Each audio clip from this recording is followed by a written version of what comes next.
this one traded for my first big win. Jonathan Fink on the line tonight with a pack in hand and a story that bites. Old paper, new spark, name on the card. From basement deals to a full-on start. Collected and connected. Collected and connected. Hey! Yeah. What's up? I am your host, Jonathan Fink. Welcome to the Sports Card Collectors Club. And joining me today is a very, very special guest from the What Do You Collect podcast and the Collecting and Connecting Network. We got Pauli. Pauli, welcome to the show. Hey, thank you, Jonathan. Happy to be here. Happy to chat some collectibles. Just chatting about a bunch of stuff. What do we got here? Coming back straight off of Summer League. This is a fun episode, and happy to be here. All right. Well, you log on, do what you got to do. You know, send out the bat signal to everyone on the network that we're live. And we're ready to roll today. But we're gonna talk about a lot of different stuff today, Pauli. We want to talk about Fanatics Fest, NBA Top Shot, Summer League. I'd love to talk to you about your road to the show as a reporter. We'll talk about my new show, thanks to you, the Rip Sessions, which I think is breaking new ground. I'm not sure if anyone's ever done what we're going to try to do. And, of course, you're invited to join us for the maiden voyage next week. And of course, look, for people who don't know what this show is all about, you know, we borrowed the idea from Hot Ones. What are you going to do? It's not the most original idea, but it works. It's a great idea, and I'm having so much fun with it. You know, with the show Hot Ones, which, by the way, is now on Netflix, and it just goes to show the potential for a little podcast. It can go big. But, you know, the idea is with the Hot Ones, look, they're eating hot wings.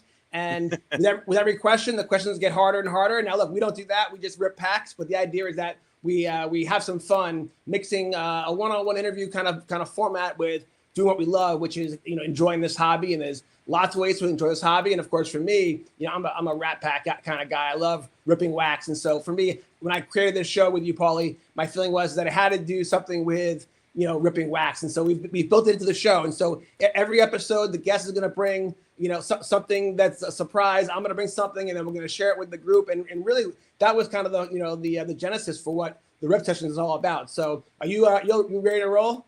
Yes, sir. We're ready to rock. So what'd you bring today? Today I got, I don't know if you remember, we got some digital. So we're going to do a little NBA Top Shot packs.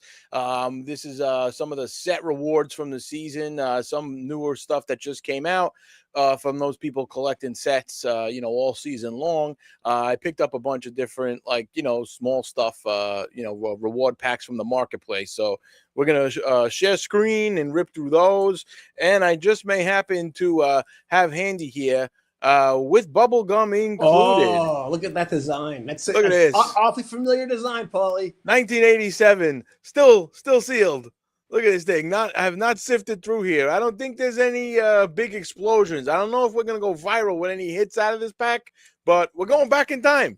If you pull it down manually, it'll go viral in our little world, you know. Right. Junk wax, as you know, is my favorite kind of ripping. And by the way, it's still in these days, it's the most economical. Let's be honest. Look, prices are getting more expensive. It's harder and harder to rip wax, and I love to go. I can go buy a box for $30, and go deep into 87 tops. So yeah, awesome. Yep. So that's it. What'd you bring along? What do you got? You got some stuff there or what? I got some stuff. I'll be honest. I'm very influenced by the guests. And look, I went to Vegas 2 weeks ago because of you, Paul. You invited me, right? And going to, I'd written a draft for the Basketball Gods Are Real during the pandemic. It was a rough draft, whatever. I kind of shelved it. But, going to Vegas and joining you guys for the Summer League and being with the NBA Top Shot community, it got the juices flowing. The draft is out. I'm looking to update it and get it going because I even got an NBA 2K series going now, called Lost Franchises, because I'm so knee deep now in basketball thanks to you. And that weekend really got me kickstarted. And so I had to go basketball. We're gonna go with NBA hoops. It's interesting. NBA hoops doesn't get the respect that Prism and an Optic and some of these chrome sets have. But actually, this year's set is very different. So I'll explain how and why. So so I got some NBA hoops to rip.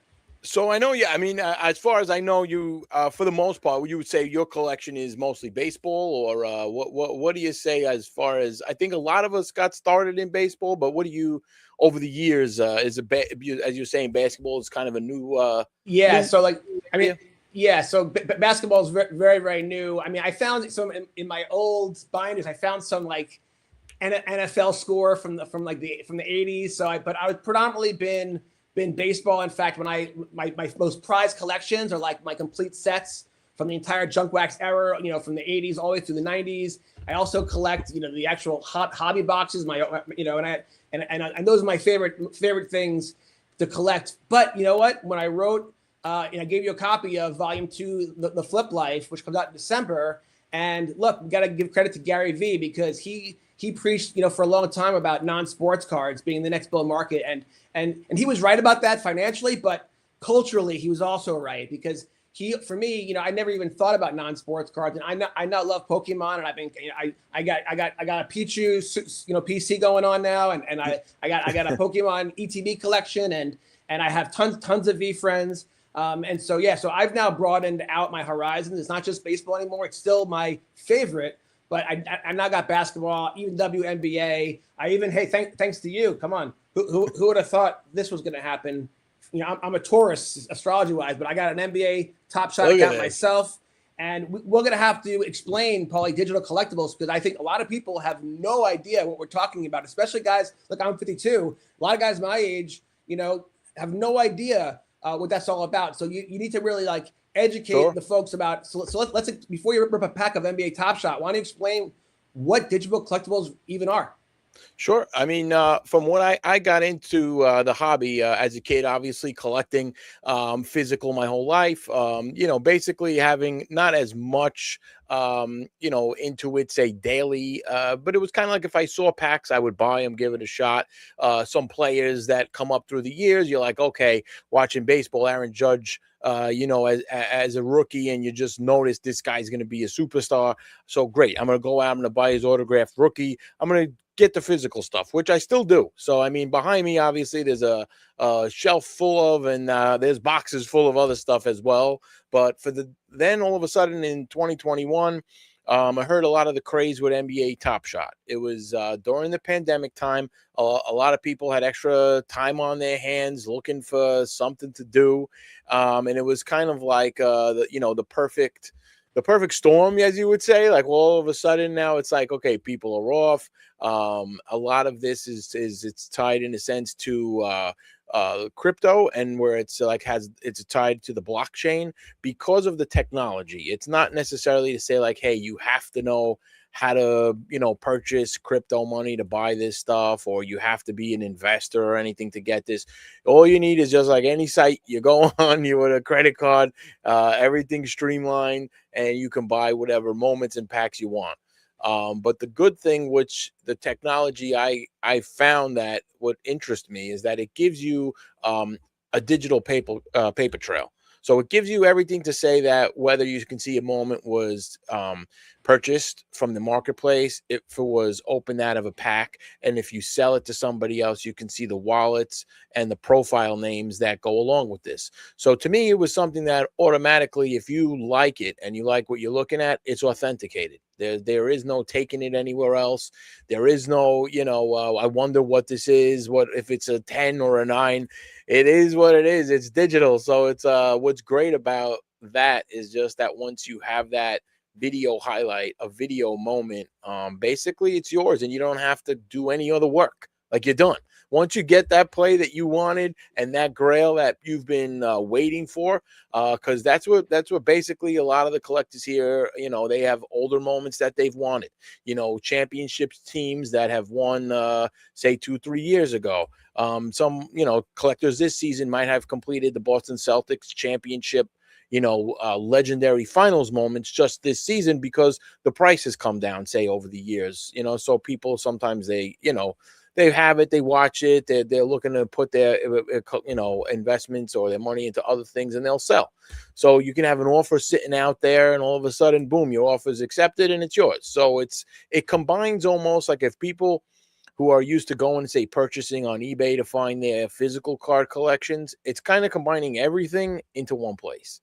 And that's where I see it brought so much fun back, because for me, it's really a community and it's a fan experience prioritized and that comes along with these collectibles, because the community is very vocal. Everyone's on social, if they're not on social media or in a Discord community, there's fans Discord communities, there's YouTube channels that have a lot of have a lot of content on there, like Collecting and Connecting, where they can talk and explain about it and let you know what stuff is coming out, just because everyone's passionate about it, so it's, to me, it's something that it brings back, it connects passion, easy to sell marketplaces. If you don't like the stuff you rip, you can then also, if you have stacks and commons, you can trade them in for trade tickets, and there are packs that come up that you can then buy with your trade ticket. So it's kind of like Ronaldo's shoe boxes that you got full of just cards that aren't worth much and nobody will pay anything for them.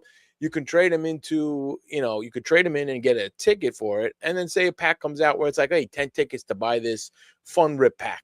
And who knows what could be in there, because there are chase cards, so, chase moments in the digital world. But it's fun because it combines so many things. Then there's daily fantasy you could play with your collection. There's a reward store. I mean, I'm really just talking as a fan and talking as somebody who's been involved in it for years. But it's really something that if you have a little extra time, no matter what you think about it, or if you think like, oh, who wants a video, who wants something digital, once you kind of see what comes along with it, I think anybody would be impressed. To me, if you're a sports fan, even if you're not a collector, just a sports fan would be impressed by what you get to see. There are some things where there's fan experiences, like a whole community was out in Summer League. It was sponsored by NBA Top Shot. They were able to get players to come and hang with the collectors. It's as we've seen, there's Jake LaRavia. I'm sure you're familiar with him, Mr. Fink. Well, not only did I get to meet him at the NBA Top Shot event, but when I did talk about this community and this technology, when I announced that I'm going to start super collecting him, because I got to meet him, so I got to super collect him, right? People that I became friends with in Vegas, after when I got home, they were sending me gifts. They were sending me cards, moments. So it's true. So the community is amazing because you can gift to each other, which enhances community. And that's no different than when you're at a show and you see a friend and you gift and whatever. When I saw you, I actually gifted you a Jalen Brunson card, right? Yeah. So, but it's now digital. But let's get into this real quick. What I think is cool is that it's just like the regular hobby. It's bifurcated. It's collecting and investing, right? So if I just want to collect just the Knicks, I'm a super collector or a certain player, you can do that. But when you open a pack and 4 of the 5 cards you don't want, you can then trade them on the marketplace. They have value. So you can buy and sell, and you can have just as much fun trading the market if you're into that. You can enjoy this game and this product however you want. Most people probably collect, but I think a lot of people could actually make money by flipping and buying and selling and playing the flip life, right? So yeah. The technology is amazing. Absolutely. That you're right. The blockchain, Ethereum, you don't even see that stuff. It's irrelevant that it's backed by all that crypto stuff. Your experience is just like playing fantasy sports, which, by the way, I'm still getting into opening packs and collecting moments, but I didn't even realize that you can play fantasy sports with your portfolio of assets. That's wild. That for me, that was one of the ideas that I thought, oh, they should be doing that. And then, I haven't gotten a chance to dig deep enough yet, but they're already doing it, which is wild. That's true. That's exactly what it has been here for years.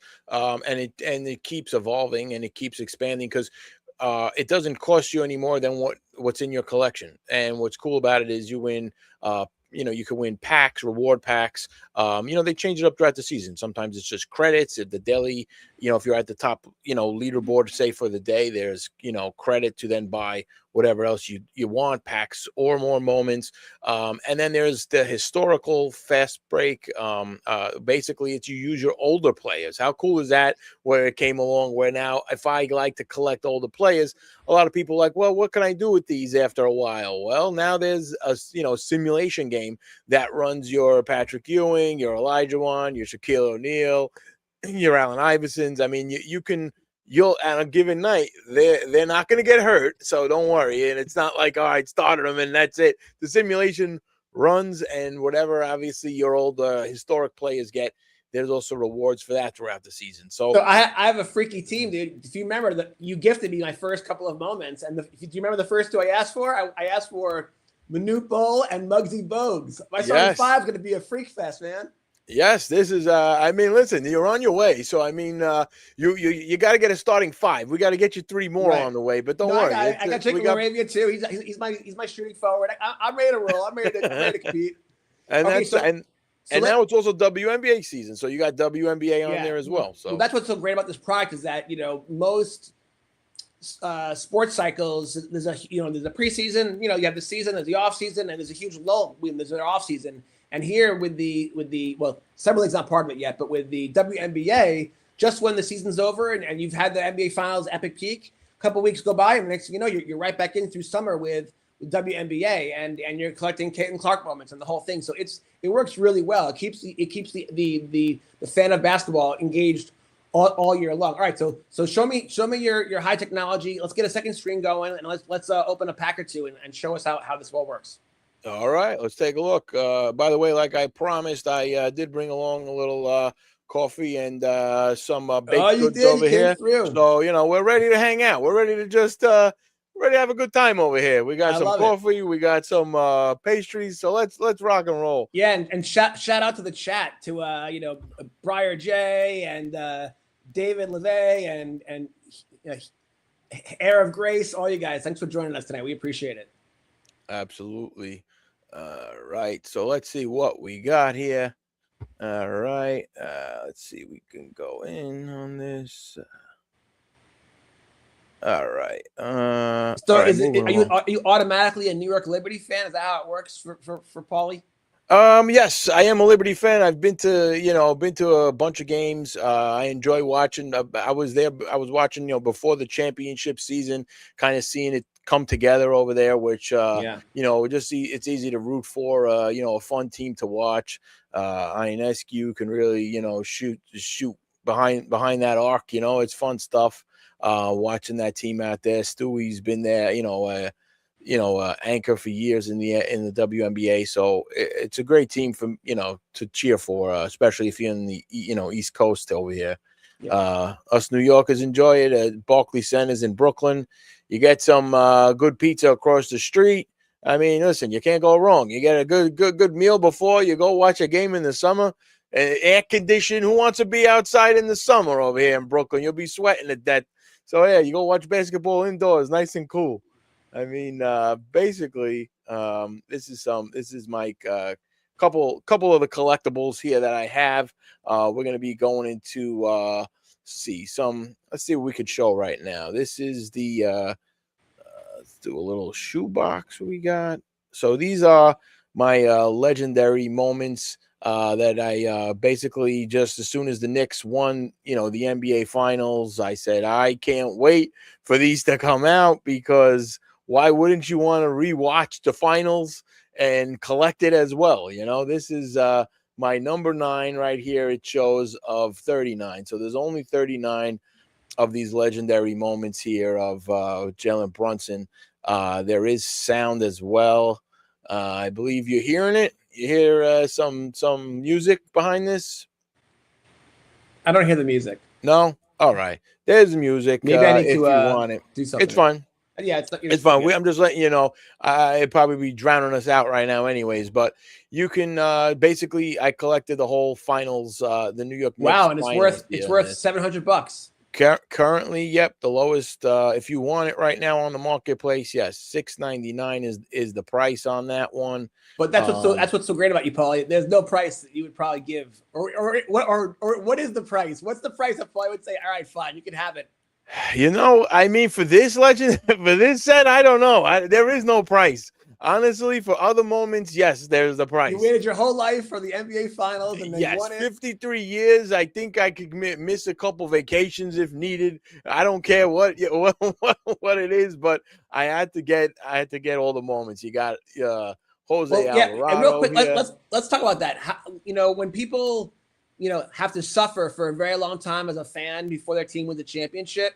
Yeah. The exhilaration is unparalleled. I mean, talk about that. You've been a diehard Knicks fan your whole life. They've come so close. I mean, John Starks, Patrick Ewing, Charles Oakley, and come on, Lynn Sanity. It comes and goes, and they always fall short. Reggie Miller choking. So Knicks finally did it. How was that experience for you? The whole playoffs. It's true. I mean, it was almost like I couldn't believe what I was seeing at times, just because you're constantly, doubting, I guess, in a sense, and going like, like you could see it. I think for me, it was, I could see after they evened up that Hawks series, they were down 2-1. And for me, I was like kind of looking at like they either need to come back and, make an adjustment and try to get Brunson some room, and someone else is going to have to step up. And once they started going to Cat, going through him, I kind of said, well, there we go. We have something now that can give him, now you're just thinking of the matchups. You're like, okay, so we can now go give him some space. Cat scoring points. Everyone else could breathe a little bit. Brunson has room to work. So I was saying that we can take the Hawks. You're thinking that. So now you're thinking the next series, like, all right, well, who do we want to face in this one? Cleveland, obviously coming up. You had obviously you had the Philly game. I mean, it's just you're wondering like, okay, who are we going to play in this? But once you start getting through them, you kind of see like we can take these teams. There's nobody here scary. There's nobody that's going to come against this matchup, because our defense has really, come through every game. So to me, it's always a confident when you have a good defense. It's like if you're just relying on hitting all your threes and you got a bunch of 3-point shooters, I mean, there's going to be off nights. But when you can say like Bridges can shut it down, Hart is always out there, Mitch Robinson's going to get you offensive rebounds. You have Alvarado also out there who's playing tight on defense. It's like these guys are going to give you that every night. And then, Cat also, you were starting to see sides of him in these postseason that a lot of people doubted for years. You were saying, I don't know if he's going to be able to handle a big, but luckily they didn't have to, until they got to Embiid. Obviously, once you started seeing Towns turn the corner and blow past Embiid, you just kind of say, well, this is easy too. This could work. Like, this is good. So it was kind of just like a testament of time. It was like every series you were just wondering, like, all right, let's see how this goes. And then once you started seeing those opponents, I mean, and then the finals was coming closer and closer. Me personally, I kept saying I wanted to face the Spurs over the Thunder, just because I said a team that has won a postseason, has a championship in the postseason, has experience.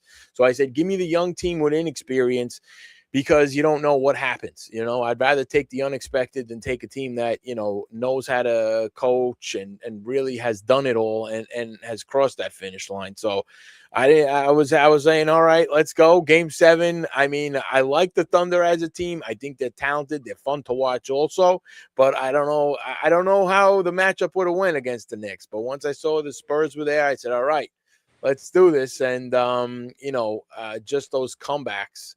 After seeing a comeback once, you don't doubt it. You kind of just say, hey, you did a comeback like this once, and you can keep doing it. And I think that's those massive comebacks that they had just build huge confidence in them. And that kind of confidence in the end, when you're in the NBA, when it's a game of like rhythm and feel and emotion and obviously, that's what gets heightened in the playoffs, because your skill at that point, it is what it is. Like, it's really, you're not going to change your skill game, per game in the postseason, in the finals.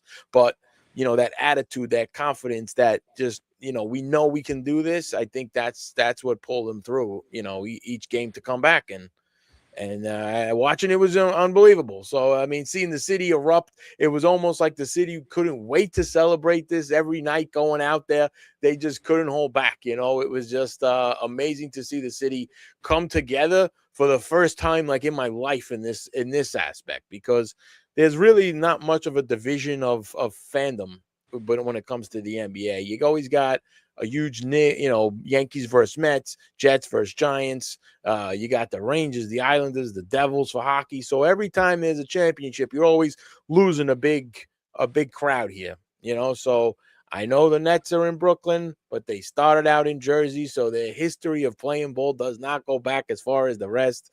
And obviously the market, and, look at the jersey and hat sales throughout the years. The Knicks surpass, the Brooklyn Nets by a lot. And this was it. This was our season, so it was great. I mean, and here it is. This is why I purchased this OG Anunoby here. Luckily, I got this one in a pack. But if I didn't, I would have easily purchased one of these along the route to get this the tip-in shot, which I just can't watch enough. Yeah, and for those who are into investing in sports cards, this is something that Pauli got out of a pack, and the current price is $1,650. I mean, let's go. That's real money, man. And then take a look. I mean, if anyone's wondering, here's the activity, which is why it's also so cool. In a matter of less than a second, I could see what has happened. There's offers on this. An offer right now for $800, a sale that went for $1055, a sale that went for $1099. Another offer that's in on here, a sale for $1355, a sale for $1199. I mean, it's right here, and you have the whole. This is why I love the blockchain when it comes to purchasing, because you pretty much can see it as, a chronological history from the timeline of when it started to, up until the moment. And you say, okay, this is what something is really worth, because in case if there's ever one of those like outstanding purchases, like sometimes, it's come across even in the physical world where you can say, wait, why did one rookie, one autograph rookie card sell for triple the amount than the rest of them? You know what I mean? Like, okay, you could, take that one out, because here you could see the whole history. You don't have to go back with a pencil and paper and mark every sale that you can find online of a physical card. You know what I mean? It's so if you're looking into it from, I guess as far as with your wallet, on hanging on every purchase, you can make educated purchases based on the market and what it dictates. All right, that's cool. All right, let's open a pack. And then I have another question about the Knicks run, about spirituality. All right, let's open a pack. So going to the collection, we're going to packs. Now, this is something that I wanted to just kind of let's talk a little bit about the set completion rewards. Something that was lost, I feel like, in physical, the physical card world is collecting sets. So it's something that I see here, that with the digital, there's rewards for every kind of set you complete, which is great because it gives you an incentive where if you're buying packs and sometimes you're a little more than half the way there, you say, you know what? Let me just put in some offers. If some people bite on these prices, I may love the set and I'm going to go out there and complete it anyway, or maybe for, a little bit more. Now I'm getting a reward pack and I get something for it at the end of the season and another shot to maybe, hit a chase card and hit something in there. So let's go. I love it. It's like capitalism, free market capitalism, but NBA Top Shot makes it fun, Yeah, basically, there's an incentive to it. So this pack, obviously, you can see all the details as far as the supply was over 4,000 of these packs exist. Basically, here unopened, there's still 1,235 unopened packs out of the 4,099. But out of that, there are still some one-of-ones left in here. Let's see, you got these, Cedric Howard. Now, for any skeptics out there, remember, this is the blockchain, so everything is backed by a blockchain. So if there's a 101, there's really a 101. There can't be 5 fake 101s. Like, you could fake something in physical form. You see all the time. PSA talks about how, the Michael Jordan, 86 Fleer, they get hundreds of counterfeit paper cards submitted every year. Same with the Honus Wagner, Mickey Mantle. So here, everything is backed by the blockchain. So you have a certain number of packs, and there's the probabilities, and then there's the parallels that are built into this that are numbered. For example, it's just you could open up 100 packs in a row and you might not get one of them, but they are there just based on random probability. No different than when you go to the casino and there's a slot machine and you don't know what's gonna the next pull might be the big win, it might not be, you just don't know. Exactly. Yeah. But no, here you'll see when they, when they're hit, you'll see who has it. You'll see who ripped it and the time. Like, everything is just so transparent. So that's why, to me, it's like take a look at the product, take a little time. The community's helpful.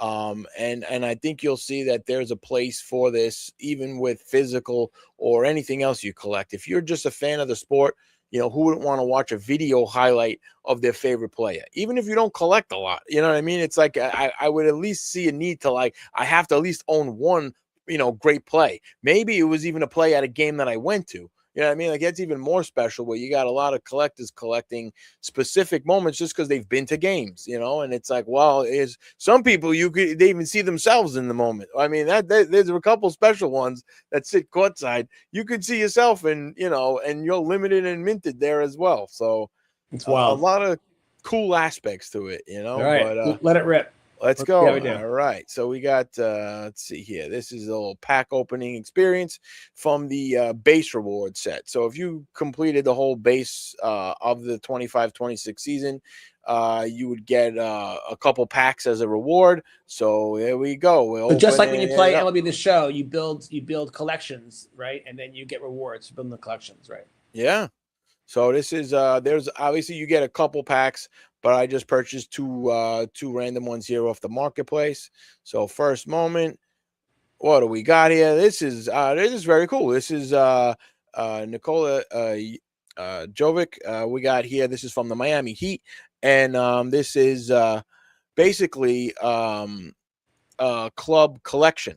So this club collection, it's sorry, just a minute. There we go. This club collection, it's a parallel. So it takes a base moment and it turns it into, there's a 99 of these that exist. So they take the team colors and they limit that parallel to 99. So that basically is this moment here. Just a minute. We'll go to the next. Knicks playoff moment. Look at this. Mikal Bridges NBA Top Shot playoff moment here. So this is a moment from these 2026 here playoffs, which we can now take a look at and rewatch some of these plays. So we could take a look at it, but I mean, let's see. We add them back into our collection, and we can go here and view exactly what we ripped. Just give it a minute to load up, but this is basically let's see, receive date. All right, these are our moments, and this is exactly what we got here. Mikal Bridges, and here's our play. This is let's see, this is against the Cavs, and there we go.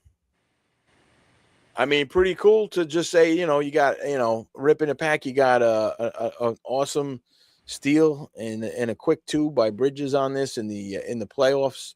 It's just so much fun. It's awesome, I think. And just the difference, some of those moments are worth $1,650. This one's worth 35 cents. So that's cool. It's a dynamic marketplace. Yep, absolutely. So yeah, that's all right. That's our first pack on this, and then you want to see the parallel. We got this here, and this is basically, like I said, it takes the common and puts some cool team colors on it, limits it to 99, and here we go from Miami Heat. It's a cool play. You're a Heat fan. You want to get your full team set collection, and what do you say? You want to rip one more? Yeah, let's do it. Want to go one more? All right, let's do it. Let's see, packs. All right. Let's see what we got here. One more pack open.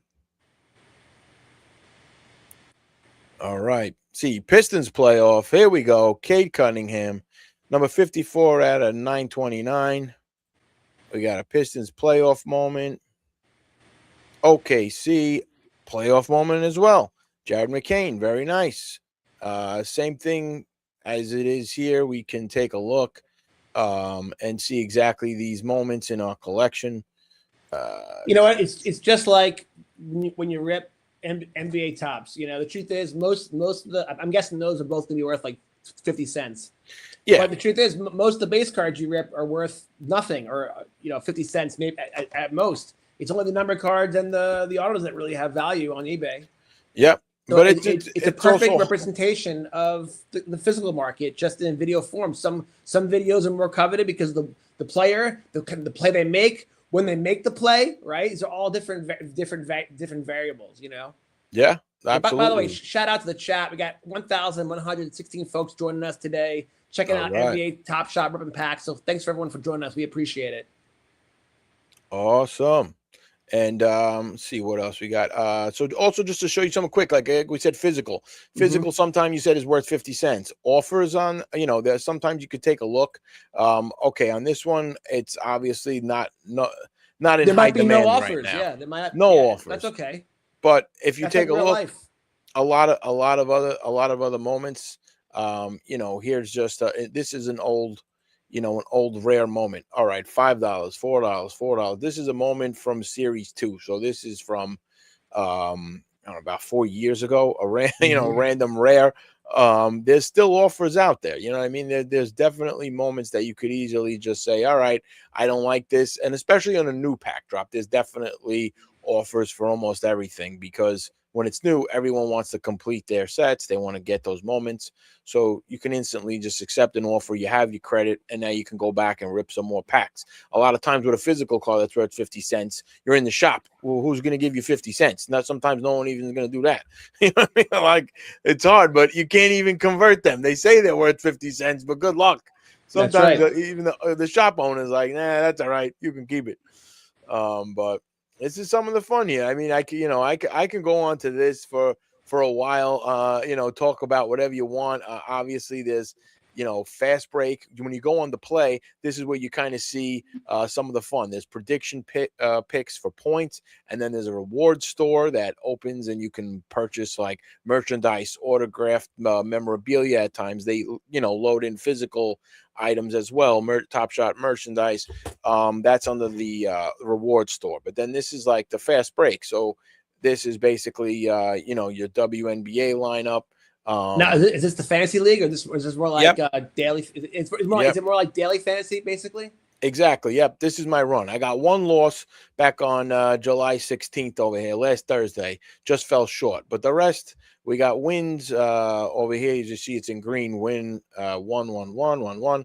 And we got one more out of this tonight. Is the last game of this run. It was only a right. This is an important point, Pauli. This is important.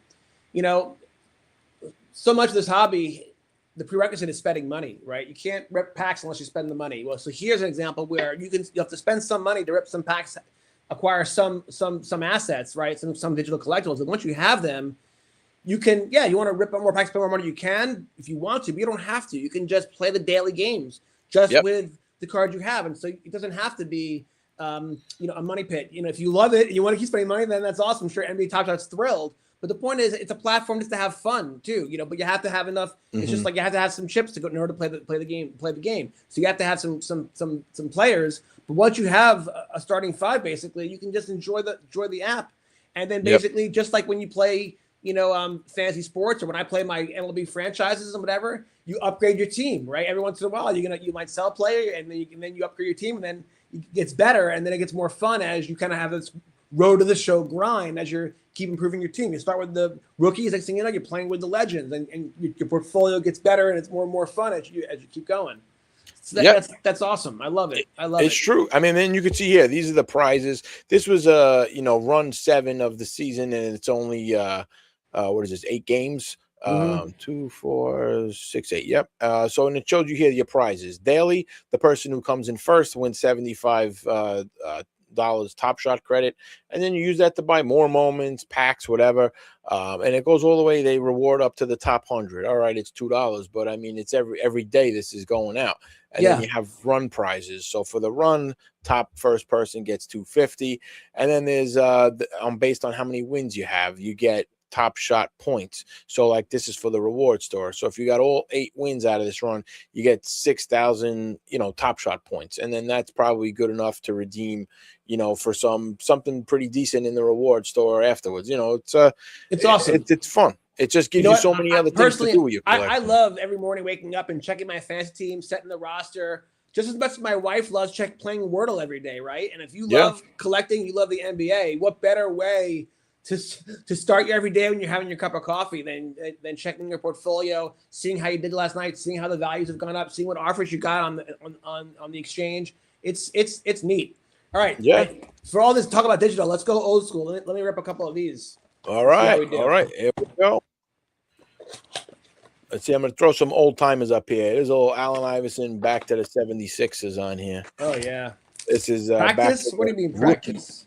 This is the rookie Allen Iverson moment. So if you even want to go back in time and look at your old stuff, like, you know what I'm saying? Watch his footwork. Oh, wow. Look at this. I mean, Jay. It's just great that you could even collect this. I mean, to see someone's like, you can see a rookie card, but do you really remember how they performed that rookie year? It's you know true. What I mean? Check it out. I mean, think about it. Like, I'm a junk wax kid, so I grew up.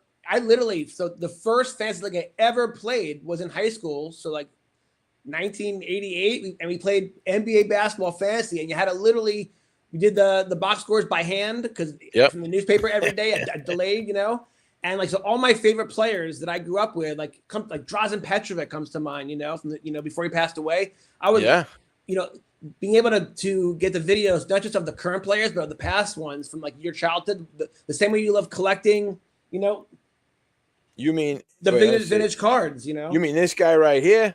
Look at this. This is he fools Elijah on this one with a ball fake. Drops career high of 44 points. So you probably you might have watched this game back. I'm sure I did. Currently, Derek Coleman. Yeah, he was on my fantasy team for sure. This is pretty crazy to think. In the future you would be able to collect that moment that you watched. Right. And by the way, check that out. It's worth $198 versus the ones that are worth 35 cents because it makes sense. Because the same way that you value your 1964 Willie Mays card, you're going to value your Drazen Petrovic, and you're not going to want to give it up unless it's for a very, very good price because you love that memory. And what's wild is the same way that you get the warm, fuzzy feeling with dopamine hit, whatever, when you look at a card on your shelf, it's the same thing. But when you're online at the bank, you don't have your cards with you, Pauli, but you do have your phone, and you can pull up your Drazen Petrovic and pay respect to him and watch a couple of his awesome plays that give you the warm fuzzies because you can. It's wild, and so I feel like this is the next extension of the hobby. It's the future. People are gonna always want the physical collectibles. People are gonna always want to hold the pack in their hand and rip it. But I can see how the digital space is going to become really big. In fact, I mean, the next generation, all these kids that are growing up on TikTok and Instagram, whatever, it's totally different than when you and I grew up. And I feel like maybe that first experience with the hobby might be digital. It might not be at a Fanatics Fest. It might be an NBA Top Shot. It's true. I mean, I think the more the kids kind of could easily, right now they maybe see this. So Pauli, let's minimize. Hold on. Let's see your pack rip. So here we go. Hold on. I'm going to pull this out. This is what we call a synchronicity. All right. All right. So you ordered me a Sports Card Collectors Club T-shirt ahead of time, right? That you paid for. So thank you for that. That I could wear it at the Top Shot event, which was awesome, and I did. And I wanted to reciprocate, so I did a couple of things. I gave you a copy of Volume 2, The Flip Life, a little ahead of schedule, which was awesome. And then I gave you two cards. Okay, now one was a card that I had pulled on my pack opening series, but I gave it to you because it was so apropos because it was Jalen Brunson from the Knicks All-Star game, right? And then the other one was actually from the old I don't know if it's what year, 1988, 89. It was the Skybox, and I pulled a Knicks logo card, and so I gave you both. Okay, yes. So here's the synchronicity. Now, what is the synchronicity? It's when two different events happen that should have nothing to do with each other, but when you understand the meaning, it's got everything to do with each other. So the first card right here, and I'm not some like magician. This is the sports card gods. The first card is the card that I gifted you. Are you freaking kidding me? That is. I have it. Yeah, it's a little more than an arm's reach, but I would get up. But that's the kind of thing. This is kind of why I love to write books, right? That's crazy. I want to write about these kind of moments and explain. Try to get to that mystery of how that happens. It's total coincidence. I don't know. Maybe it is, but that's pretty cool. That is nuts. The exact same card you gave me is the first card you pulled. It's funny, on the ESPYs the other night, I was watching the ESPYs, and they had this guy, The Mentalist. Did you watch that guy with The Mentalist? Yeah, yes. Yep. Now, how that guy is reading minds, I don't know. Is it rigged? Is it staged? Or is he really tapping into some telepathy, whatever? Yeah. I don't know. But this is the kind of stuff that he does, and you're like, You know? This is crazy. No, listen, I saw the mentalist in the hallway where I work, and he did some fun stuff, and still it was pretty mysterious to say how did he do this, but pretty wild. Okay, by the way, for all the card buffs out there, so look, the NBA owns the license to NBA hoops. It's one of the okay, and only this year did they give the license to Topps. It had been with Panini in the past, and it had been with other manufacturers, back in the 90s and whatever, okay? So this is the first year. So Topps now has the license for basketball and football, of course. It made a big splash. But this is an example where they have made their base product freaking awesome. Every card, it still feels like paper. It's not thick like the chrome cards, like the optic cards, whatever, or prism, but they all have a refractor. Let's see how they refract in the light. Mm-hmm. So it really makes every base card feel special. Look at that photography, by the way. That's pretty sweet. Yeah. No, they're nice. I like these cards. I mean, these are. So, by the way, at the NBA Summer League, when you walk around, through the hallways, they have this setup, and they have this giant wheel you can spin. And if you hit the jackpot, they have this wall, and then you can pick any card. It's just all filled with just glass magnetics of all. It's like the whole NBA set of this year with this set, and you can pick out pick your card. It's very, very cool. Oh, that's neat. That is pretty neat. Yeah, actually, the Summer League is a topic I wanted to talk to you about because, I mean, NBA Top Shot could host their event any time of the year, anywhere they wanted. They don't have to do it in the offseason. They don't have to do it in Vegas. But doing it in Vegas in the offseason during the Summer League is a really smart move because the Summer League is just that awesome. Maybe for those people who don't know, I just had my first year. You've done it a couple times. Why don't you explain to people what the Summer League is all about and what makes it so unique being at Vegas and at UNLV? Yeah, I mean, this was actually my first time going down for Summer League. Top Shot, they have had events the last couple years. I just wasn't able to make it. But it's great because everything comes together in that town. It's like you have the Summer League going on, at 2 arenas down there. You have a bunch of high school basketball championships going on at the convention center. You have local gyms are having games. It's just like the whole town turns into a basketball city. It's great for the time that I just that we just came from because you're able to talk basketball with anybody in front of you or behind you online.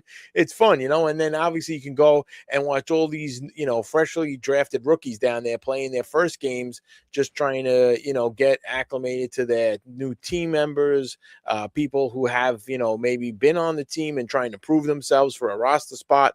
It's like spring training for baseball, but it's obviously in a gym. And it's for basketball. So, I mean, it's a great thing to experience. And then when you go down with a bunch of collectors in the off season, it's just a lot of fun because everybody's just able to see players all around. Obviously, we were able to hang with a couple of them thanks to, Top Shot's, connection that they have with the NBA. So Cedric Coward was able to come and shoot darts with the VIP collectors of Top Shot. There was a private event. That was one of the days. Obviously, we had a big open, fun shoot around. Jake LaRavia from the Lakers came to that. And then there were so many people just taking, photos with people in airports or, in a restaurant, seeing this player, that player. It's just a lot of fun, you see the NBA players, walking all over the casino floors and all the different places. Yeah. What I liked the most was the actual facility, right? I mean, I'm sure they could have put this at the big arena downtown, but they put it at UNLV. And that's unique because they have 2 arenas that are connecting. They have the Cox Pavilion next to the main arena. So they'll have 2 games going on simultaneously. So I would watch the first quarter of one game in the big arena. And then during intermission, I would go over to the other game and I would catch the end of the second quarter of that game. I'd go back just to the third quarter. So you can catch 4 games over a 2-hour period. You get to see so many players. And when you go into the small arena, it's like going to the spring training in Sunrise, Arizona, when you get so close to the players, right? You can see Darren Pearson and you can just sit in the second row. It's no assigned seating, right? You can just sit wherever you want. So it really is amazing. It is. It kind of brings back kind of like the grassroots kind of, it feels like, of basketball. It kind of takes it out of whenever you could watch a pro game, I think in a different setting, it just always seems so much so much cooler, more intimate. You know, it's like that Field of Dreams game in baseball. You know, like I would love to have one of those. What is it, 4,000 tickets? I think there's not really many, but you know, to see a pro game, you know, to see any kind of professional players in a different setting is fun. You know, it's just, and the fans, it's wild. You know, the games are meaningless, right? The scores mean nothing. These players, their careers are they're playing for their careers. That's meaningful, but the game itself, who wins, that doesn't matter. But what's wild to me is how the fans, they're so tapped in and tuned in. They're fanatics. They love the NBA so much. They react to every play as if it's the NBA Finals, because the environment of the people is so hyped, because the people are just so passionate. And that to me is what I appreciate the most, is that when you go to a spring training baseball game, most people, they're drinking beers, they're having chit chats, they're on their phone, they're just kind of casually watching the game. These people are focused, and they're locked in. And I really appreciated the passion that these people had. So let me rip another pack, and we'll talk about a good segue, because we got to hang out with the Top Shot community and talk about, you know, passionate fans. I didn't realize it. For me, it was my first time there, so I was new to the community. I was meeting people for the first time, and I just know how, you know, how I felt, what a warm reception I felt, and what love, and I've, you know, made friends and have kept them up, and I've a lot of them on my show soon, you know, the whole thing. But it turns out you have actually not met some of these folks as well, but you knew them from the community digitally. But it's wild how, talk about that phenomenon, how when you meet them in person, you know, like when I met you for the first time, we had met over the internet, but when you meet in person, it's like, boom, it's an instant connection, because these digital screens really, it is just another way to connect. But when you meet in person, it's just the continuation goes. And so talk about the NBA Top Shot community, and how much vibe there was, and how much fun. Sure. Yep. I mean, here we'll start with, say, just one of our $2.79 donations to the chat here. We got from Banana Mac. She you know, wanted to write a little something and kick something into the stream. I mean, the first time I met Banana Mac was when you met her. Yep. Out in Las Vegas. I mean, we've been, you know, obviously chatting for, you know, about sports, about trading, about, you know, doing production stuff and doing collaborations together and things like that. So the podcast that we do together, it's just, you know, the first time you meet them in person, it's like so many stories and things that obviously that you've been through. You know, you can all chat about, and you get to see everyone in one place, which is awesome.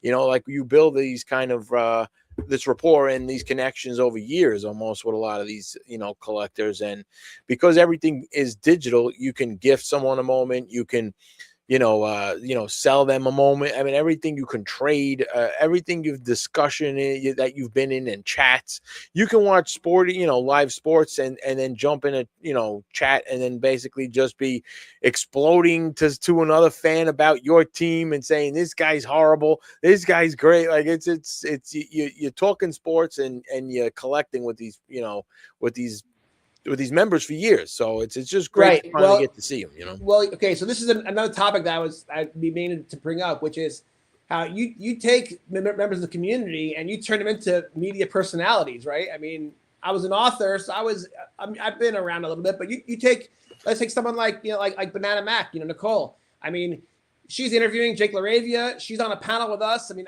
I'm still relatively new to public speaking, right? But I've done it before.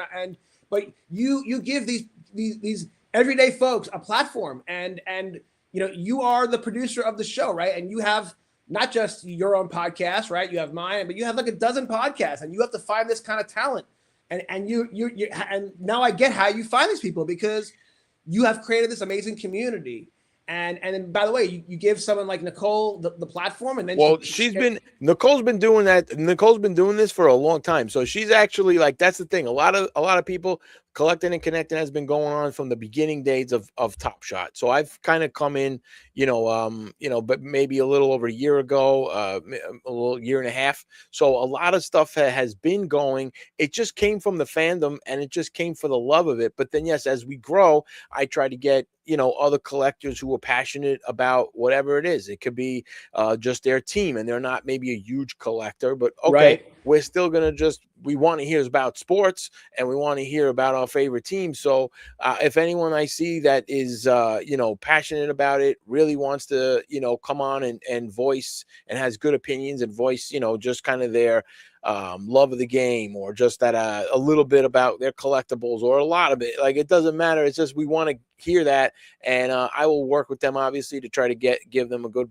a good start, and be able to help them into all the technical stuff that maybe they're hesitant or not sure of at first. But I just want to give basically everybody a chance to bring positivity to collecting, where I just over the years kind of saw it's a lot of people kind of defending their collectibles and their wallets, and their collection is better than others. And it's kind of like, well, listen, everything that when it comes to collecting, from what I know, has its changes. It's like everything has evolved, or some things have just disappeared. It's like some things you could have collected and it doesn't have, say, that value. I mean, it's like, but Beanie Babies some time ago were huge, and people were paying crazy prices and going to find them.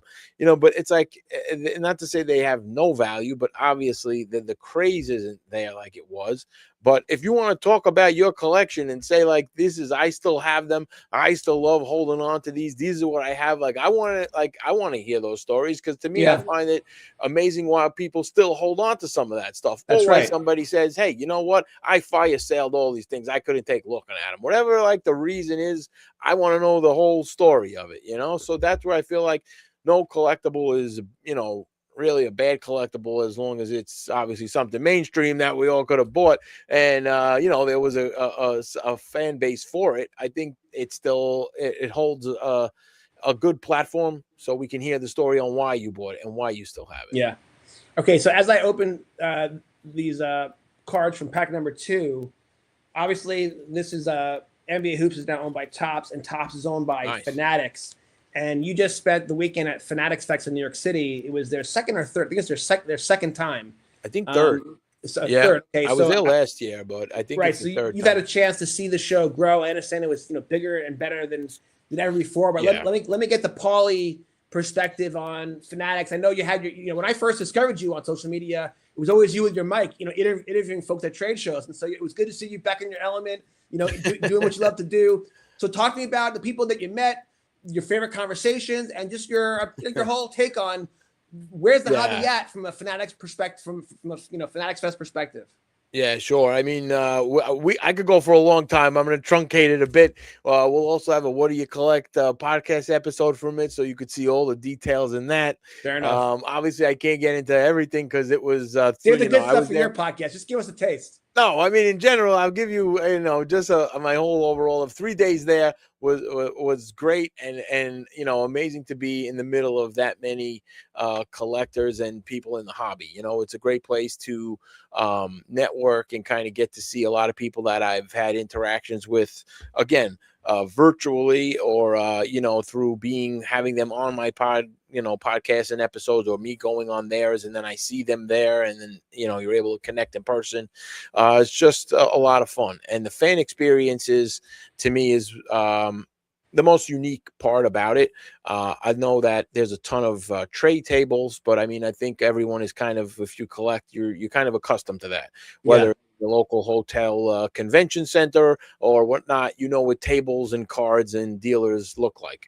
But to the next level in here, the fan experiences, which kind of take something that, if you're a big pop culture fan or athlete wrestling fan, this obviously, since it's the World Cup was going on at the same time, there was a World Cup village. So this to me seemed like everything combining into one place, which under one roof, which was pretty unique, and something that you probably can't find anywhere else, with the World Cup being here as well. You have tourists coming in. So you got tourists here from all over every, multiple countries in there, and they're just trying to figure out, they're trying to figure out where to start, because you just want to explore everything, so it's really cool to see some of these, there was a lateral contest, who can jump the highest and ring the bell. I think there was the record breaker on this was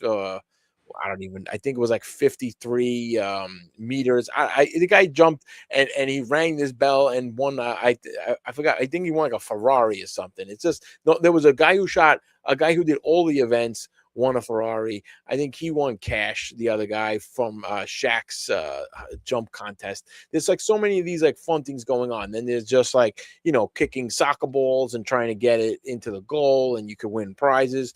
You're shooting basketball to win tops packs.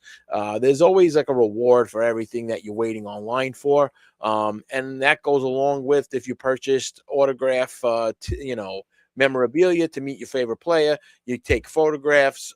So it's definitely any card show to the 10th power. It's just like so much going on, and it's all in one place. So I mean, it's something that if you have never been to a trade show, it's going to be overwhelming, because you're not going to, I would say you're going to have to go for more than one day, because this was just a, massive, turnout for this, World Cup being here and everything. Like I said, it's a lot to get through, but I think if you just can take your time and pace yourself through it, you'll really enjoy it. Now, how did you navigate? You were there to get content. You're also there to be a fan and enjoy it. So how did you divide and conquer? How did you spend your time? How did you know? Yeah, I mean, you try to do it on the bookends. You got to do all your stuff in the middle, and then you get there early when they open up. You can get a little bit of time for yourself, and before they kind of close up, if you're able to, take a look around as well. Kind of on the beginning and the end. The beginning is kind of, I know nobody likes getting up early, but if you get up early for those, it's kind of, you got a good, the aisles are clearer and you can move around a lot faster. So yeah, that was nice. Yeah, that was the best way I was able to get through that, to see everything as a fan. And then obviously with NBA Top Shot there, we were right at the NBA court, so we're able to see all the fun players come through and shoot some balls, and celebrities and all that. So there's some obviously posts on social media and all, so you can take a look and see some of the fun stuff that we were able to take a look at. Let's see if I could maybe I could share something in a moment, but we'll come back to it if I can get in there. All right, awesome. Let's do another round of cards. All right, and then we're gonna do something for the first time ever. We're gonna pick a hat out of the Tulane Magic hat. All right, we're picking something out of a hat here. All right. So, but first, you rip a pack. Let's see how you do. All right, let's see. What do we want to go with here? You want me to go with the wax pack? Let's do the wax pack, because we ripped a lot of digital. We got 8 o'clock over here. We got Chain of Command coming up at 8:30. We got another podcast in a half hour. I don't want. We're gonna wrap it up in 5 minutes. But shout out to the chat. We got 2,200 people watching. I really appreciate you guys. It's awesome. You got we got a little time to go. We got a little time, so we don't have to run. But let me see. We got a wax pack here. So this thing has been sealed for what is this? 87. Holy cow! This thing we're going on a what is this? Almost for 40-year pack. Look at this thing. I almost don't. Let's see. Topps chewing gum here is located on the back of this as I'm opening. So unwrapping this here. Let's see exactly. I don't know if dust is going to come out. No, it's actually all right. It's only in 2 pieces. All right, so we got gum. It's in 2 pieces. I'm not going to chew it. Don't even ask. Let's see. Let's see what we got here. It's all right. So this is what we're looking at least. I love the design. The design. And look at these cards. Obviously, let's see. I'm not going to go through every name, because these are not like today's packs. Bo Diaz over here. Today you only have you got a stack of cards coming in here. Oh, Bob Welch. Show me the Yankees. All right. Show me the Yankees. Here we go. We hit one of my favorites on this one, because they don't really do this much anymore. Look at this. A nice Sweet Lou Piniella. Sweet Lou Piniella. And a manager card on top of it. So I mean, know, they don't do that anymore. Why don't we do manager cards? That could be the pull of the day. A manager card. Come on, forget about it. I mean, I would want like Mike Woods, and I want Mike Woods manager. Coach. Today we got Aaron Boone. I mean, I got Aaron Boone cards, but none that say manager. Sweet Lou, you can't go wrong with Lou Piniella. That's awesome. I mean, this dude's personality on the field, obviously. Yeah. Legendary Yankee, honestly, legendary Yankee. Yeah, that's he was one of my favorite. I mean, I loved his managing skills. I mean, watching him with the Cubs. I mean, it's just the way he would the way he would kind of get on a young player or just somebody if they did something wrong, you knew like, oh boy, Lou's gonna blow up for this one. The umpires definitely had their share with him. All right, look at this. Win a trip for 4 to the 1988 spring training camp. You think I should mail it in? What do you think? I don't think they're gonna honor it. Yeah, I don't think so either. I don't know if there's an expiration, but I think I missed the event. What else we got here? Another manager, Dick Williams. Look at this. Oh, look at that jersey and the hat. That's The cool, old man. Astros on here. We got see, Ron Davis. This is some fun stuff. A little Twins leader. A little what do they got? Who's in this card here? Kirby Puckett, I bet. No. Look at this. Pitching. It's like a pitcher catcher. So this is a Twins leader, and looks like it's probably Bert Blyleven, and He was great. It's it's just like nice little, like, just to think that, even back in '87 they weren't, they were trying to give you something different, something different in the pack, not just you just straight pictures. They were the guys' inserts names of their time. Yeah, Ken Phelps. All right, and last here, Steve Lake. This is what we're looking at here. We got a whole slew of them, but you pulled Lou Piniella. That's good enough for me. All right, let me get my pack going on. Sweet Lou. Yeah, sweet Lou. Nice. That could be the winner today. We'll see. The wood grain. Can't go wrong. We're really feeling it. My first card's another Jalen Brunson, an insert. Look at this. Beautiful. I'm in New York. It's hard to pull them New York. The basketball gods. Actually, so I mentioned that was a topic I wanted to talk to you about with the basketball gods. So check this out. So did you notice how 2 of the games after the Knicks had epic comebacks, Cat was being interviewed live on the court, and he was giving credit to his passed away mother. Yes. As if she was like a basketball god helping his team win. Yeah. And then there was something else. If you remember, the last promo I put out for this upcoming show was you and Danhausen, because you got to meet him in the studio at ESPN where you work. So talk to me about the Danhausen curse, and are you a believer? Listen, I'm a believer. I'm a believer in Danhausen because he uncursed the Knicks, and they went on one of the most incredible runs in Knicks postseason history and won it all. Now, whether or not, I'm not saying, all right, I believe in exact spells and I don't know, books of taboo and things, but I mean, just for the sake of, sometimes you just give somebody confidence by this, who knows? That's right. Yes, I agree. Power of positive thinking is a part of the secret sauce too.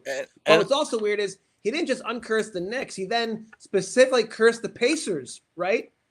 Oh no. Cleveland. He cursed the Cleveland, and they swept them 4 games in a row. Yeah.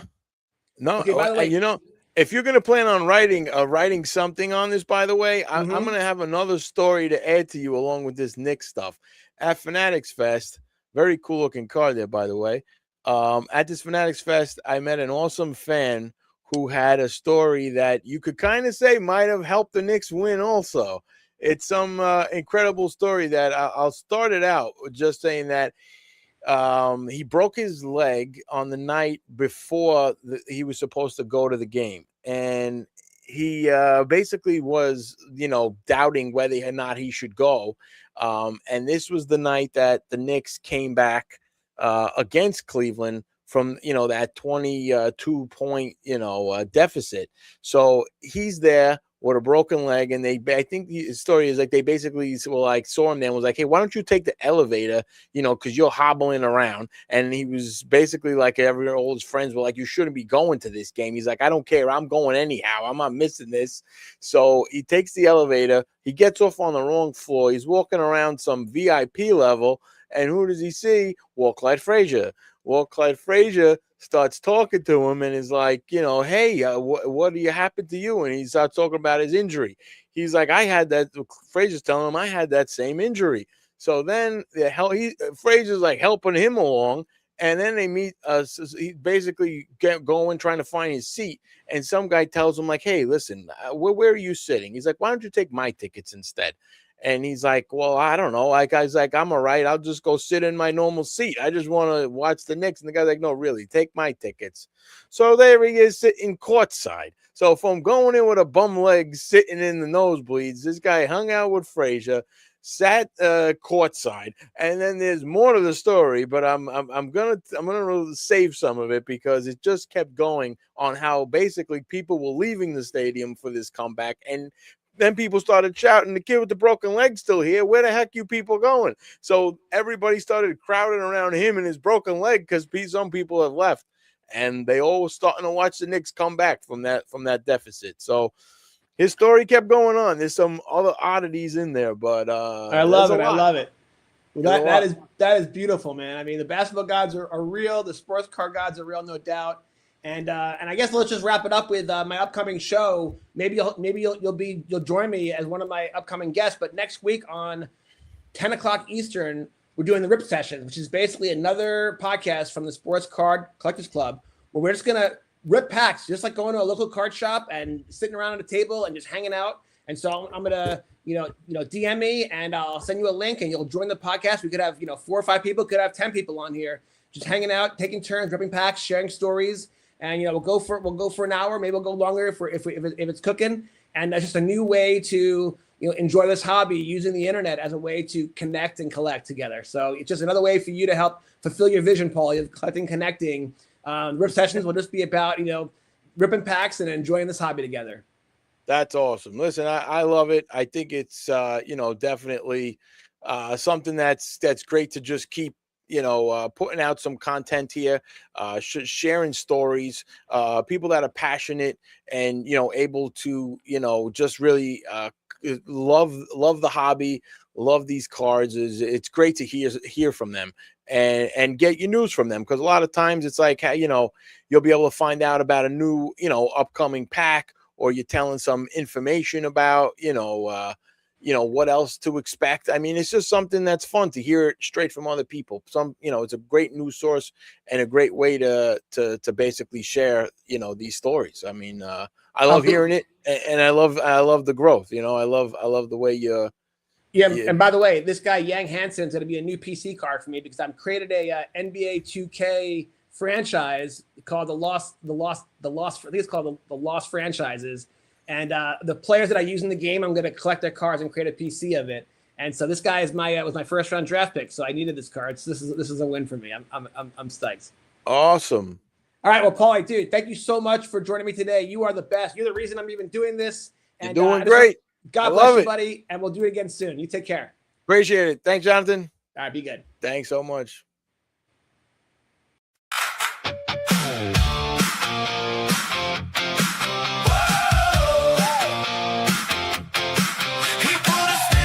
Shoebox lid, said this one traded for my first big win.